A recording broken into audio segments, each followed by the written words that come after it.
Hi, my name is Derek Johnson, and I live in Aurora, Colorado.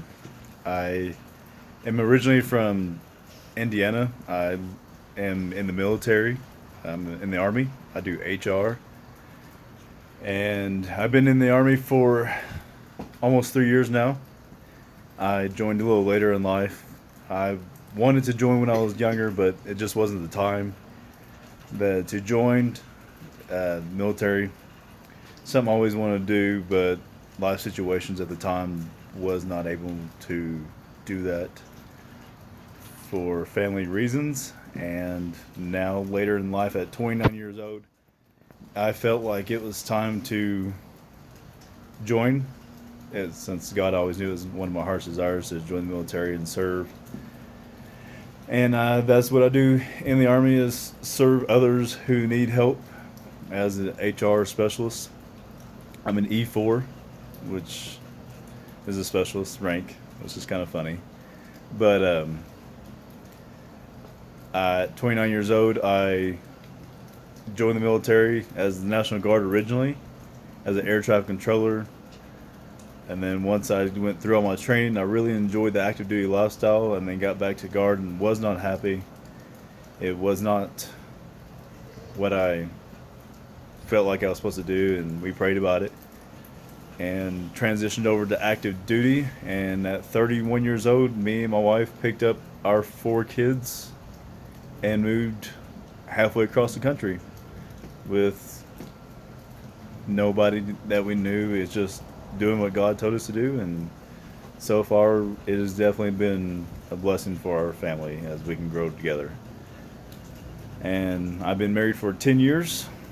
We have 4 kids and a fifth on the way, due in January.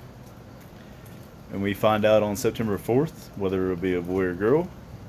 So we'll see. We already got a few names picked out for each gender. So we'll see once we figure out what it is, which one we'd like to go with. We have all J names because that's something we've done for our kids. Her name is Hannah, so it's not either one of our names. It's just something that we went with and we stuck with, and just easy to remember, I guess, if you get a roll going with the names. And my appearance, how does my appearance communicate with my identity? Always staying clean cut, short hair. I've always had that, except for, I guess, for 10 years I had a goatee, so that's a little different. Not being in the military or being in the military and not having my facial hair that I used to. It was a little different. I mean, my wife, that's all she knew me as was with the goatee, and then I joined and had to shave it, and now you see my baby face, I guess.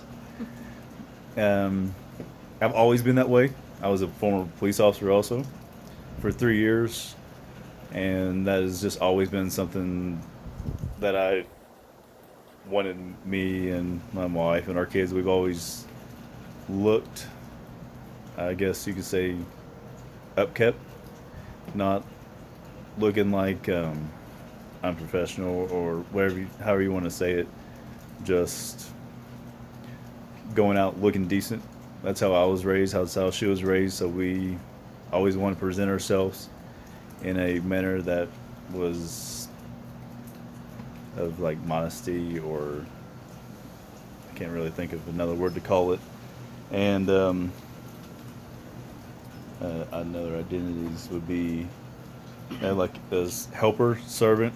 Like I said, police officer, now military. Uh, just a way to help people, serve people. It's not really all about trying to be a hero or being the toughest guy out there. It's being able to help people. I enjoyed that as a police officer. Enjoyed that as in the army. I wasn't really led to do anything combative.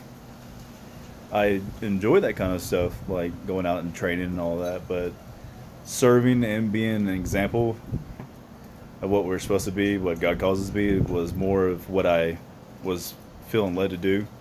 And HR on the active side is really big in serving. And I really enjoy my job. My team, they were really great. When I came in, they were able to help me transition over to active duty life. And let's see here. What are other neighborhood? I'm sorry, it's dark. You can't really see. My house is all packed up. We're moving next week. We're not moving duty stations or anything. We're just moving down the road to a bigger house on base. So as you can see, this is my neighborhood. All of our houses are real close together. Real close knit family, as you call it.